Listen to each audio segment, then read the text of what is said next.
if there is such thing as a set price for XRP, I think I've made the first steps to calculating what that price is. I've actually got numbers to share with you as well.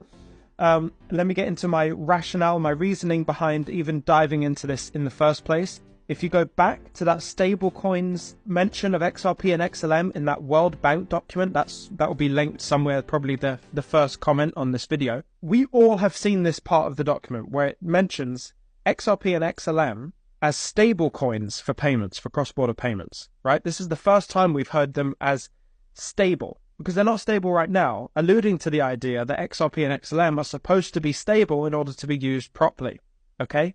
So we've all seen that. But this is something that no one else has read from this very same page, right? And I've gone down the rabbit hole.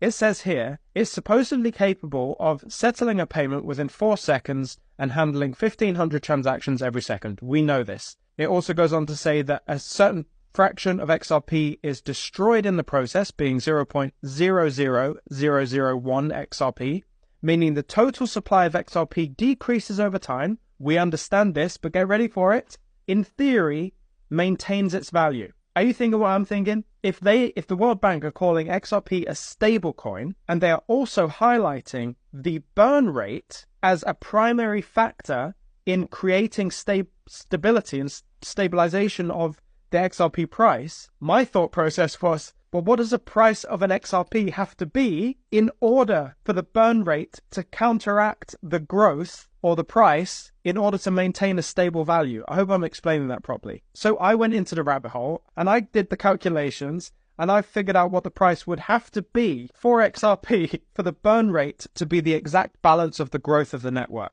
Right, so the first thing I thought we really had to understand here was the monthly transaction volume. I'm going to put that in here. Monthly transaction volume. We're going to actually, in the formula, refer to this as M.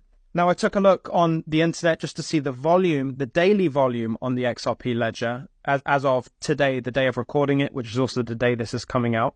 And I found it was $969,698,115. That's just under $1 billion. Now, obviously, you have to times that by 30 to get the monthly amount, which actually brings us to $28,990,943,450 over the course of a month on the XRP ledger. Now, that's number one. Number two, we obviously have to look at the growth rate of the XRP ledger and XRP as a whole. Now, this is very difficult because sometimes it can go up 90% and it can go down.